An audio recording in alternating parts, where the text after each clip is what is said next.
लीजिए आपने उस कंपनी में 2 साल से 5 साल तक काम किया है तो आपका बोनस आपकी सैलरी के हिसाब से कंप्लेन की थी लेबर कोर्ट में। उसके बाद में मेरा और मेरे कपिल का समझौता हो जाता है। समझौता होने के बाद, सेटलमेंट होने के बाद में मेरा कपिल मेरे ऊपर हुरूप लगा देता है। अस्सलाम वालेकुम गाइस, तो कैसे हैं आप लोग? आई होप आप अच्छे होंगे। तो आज की वीडियो आप लोगों के लिए बहुत इम्पोर्टेंट है। जो लोग सऊदी अरब में काम करते हैं उन लोगों के लिए बहुत इम्पोर्टेंट वीडियो है, क्योंकि आज की वीडियो में बताने वाला हूं कि जो लोग सऊदी अरब में काम करते हैं उन लोगों को किस तरीके से बोनस मिलता है और कितने साल में कितना बोनस मिलता है। अगर आप 10 साल काम करते हैं, 5 साल काम करते हैं या 2 साल काम करते हैं तो आपका कितना बोनस आपको मिलना चाहिए। और भी कफ़ाले से रिलेटिव जानकारी है, जिसमें किन कंडीशनों में आपका कफ़ाला हो सकता है। अगर आपके ऊपर हुरूप लगा हुआ है तो कफ़ाला हो सकता है।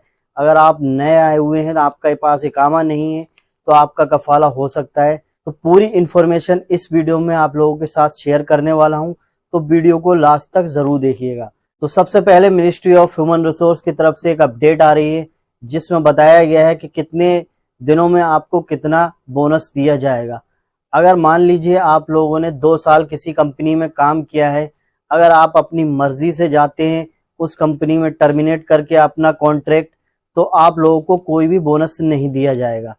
तो अगर आप लोग खुद जाते हैं तो आपको बोनस नहीं मिलेगा। अगर मान लीजिए आपने उस कंपनी में 2 साल से 5 साल तक काम किया है तो आपका बोनस आपकी सैलरी के हिसाब से 1/3 हिस्सा मिलेगा।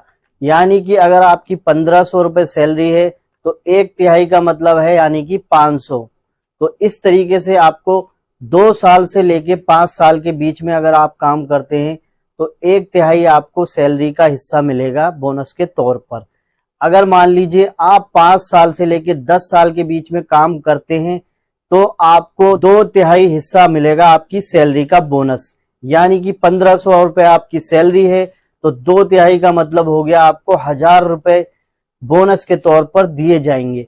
अगर मान लीजिए आपने किसी भी कंपनी में 10 साल काम किया है या 10 साल से ऊपर काम किया है तो आपको एक सैलरी 1 साल में आपको दी जाएगी बोनस के तौर पर। यानी कि अगर आपको 10 साल उस कंपनी में काम करते हुए हो गए हैं तो आपको पूरे 10 महीने की सैलरी बोनस के तौर पे आपको मिलेगी। यानी कि 10 साल आपको काम करने के बाद में उस कंपनी में एक सैलरी पर साल के तौर पर जितनी भी आपकी सैलरी है उसके हिसाब से आपको दी जाएगी। इस तरीके से आप लोगों को बोनस मिल सकता है। सऊदी आर्टिकल लॉ 85 के तहत हर कंपनी इसी तरीके से वर्करों को बोनस देती है। बहुत सारी कंपनियां अलग तरीके से देती हैं, लेकिन ज्यादातर जो कंपनियां हैं वो इसी तरीके से वर्कर को बोनस देती हैं। ये सऊदी अरब की आर्टिकल लॉ 85 के तहत बोनस मिलता है आप लोगों को। तो आई होप समझ गए होंगे किस तरीके से और कितना आपको बोनस मिल सकता है। अगर आपको समझ में नहीं आया तो कमेंट करके आप लोग पूछ सकते हैं कि कितने साल में कितना बोनस मिल सकता है। अब मैं आपको बता देता हूं कि नकल कफ़ाले से रिलेटिव, अगर मान लीजिए आप लोग सऊदी में नए आए हैं, अगर आपका इकामा नहीं बना है, आपके कपिल ने आपको हुरूप में नहीं डाला है, यानी कि अगर आप लोग नकल कफ़ाला लेना चाहते हैं तो आपके पास इकामा नहीं है, तो आप किस तरीके से नकल कफ़ाला ले सकते हैं। तो अपडेट में अभी कुछ दिन पहले ही अपडेट आई थी, बताया गया था किसी भी वर्कर का इकामा नहीं बना है तो अपने वो पासपोर्ट बॉर्डर नंबर के जरिए, तो वो बंदा अगर नकल कफ़ाला करवाना चाहता है तो उसका कपिल उसके पासपोर्ट के जरिए जो बॉर्डर नंबर होता है उस बॉर्डर नंबर के जरिए एक टेम्परेरी इकामा नंबर जनरेट करके नकल कफ़ाला कर सकता है।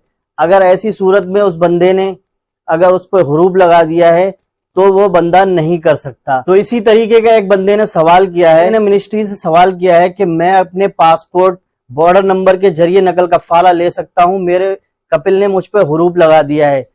तो अगर आपके ऊपर हुरूप लगा दिया है तो इसमें अपडेट में बताया गया है कि आप लोगों के ऊपर अगर हुरूप लगा हुआ है तो बिना इकामे के, बिना आईडी के आप लोग नकल कफ़ाला नहीं ले सकते पासपोर्ट बॉर्डर नंबर के जरिए।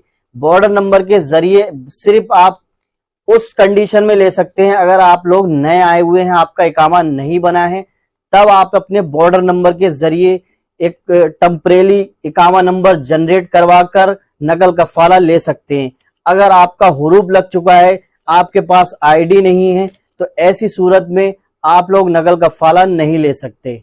एक कंडीशन ऐसी है, अगर आप लोगों पर हुरूफ लगा हुआ है तो आप लोग नकल कफाला ले सकते हैं। एक बंदे ने सवाल किया है कि मैंने कंप्लेन की थी लेबर कोर्ट में, उसके बाद में मेरा और मेरे कपिल का समझौता हो जाता है, समझौता होने के बाद सेटलमेंट होने के बाद में मेरा कपिल मेरे ऊपर हुरूफ लगा देता है, तो क्या मैं ऐसी कंडीशन में नकल कफाला ले सकता हूं या नहीं ले सकता हूं। तो अपडेट में बताया गया है, क्यूबा की तरफ से अपडेट आ रही है, इसमें बताया गया है अगर आपका मिनिस्ट्री या लेबर कोर्ट में जो केस चलता है वो सेटलमेंट हो जाता है, अगर जो फैसला होता है वो आपके हक में आता है, उसके बाद में अगर आपका कपिल आप पर हुरूफ लगा देता है तो ऐसी कंडीशन में आप लोग नकल कफाला करवा सकते हैं। इस कंडीशन में अगर आपके ऊपर हुरूफ लगा देता है आपका कपिल, तो ऐसी कंडीशन में आप कहीं भी किसी भी कंपनी में जाकर नकल कफाला ले सकते हैं। नए कॉन्ट्रैक्ट और नए इकामे के साथ में आपका नकल कफाला हो जाएगा। तो इस तरीके से अगर आपके ऊपर हुरूफ लगा हुआ है तब आपका नकल कफाला हो सकता है। और अगर आप नए आए हुए हैं तो आपका पासपोर्ट नंबर यानी कि बॉर्डर नंबर के जरिए टेम्परेरी इकामा नंबर जनरेट करके आपका नकल कफाला किया जा सकता है। तो आप लोग इस तरीके से नकल कफाला करवा सकते हैं। तो आई होप समझ गए होंगे किस तरीके से आप लोग नकल कफाला कर सकते हैं। अगर आपको वीडियो अच्छा लगा हो तो कमेंट कीजिएगा और चैनल को सब्सक्राइब जरूर कर लीजिएगा, क्योंकि मैं इसी तरीके से डेली बेसिस पे जो भी न्यूज आती है सऊदी अरब से रिलेटिव, मैं वो इस चैनल पर डेली बेसिस पे डालता रहता हूं। और भी कोई अपडेट आती है इकामे से रिलेटिव, वीजे से रिलेटिव, वो सारी इस चैनल पे आप लोगों को मिलती रहेंगी। तो अगर आपने अभी तक चैनल को सब्सक्राइब नहीं किया है तो सब्सक्राइब करके बेल आइकन को जरूर प्रेस कर दीजिएगा, जिससे आने वाली वीडियो का नोटिफिकेशन आप लोगों को सबसे पहले मिले। तो मिलते हैं किसी नेक्स्ट वीडियो में।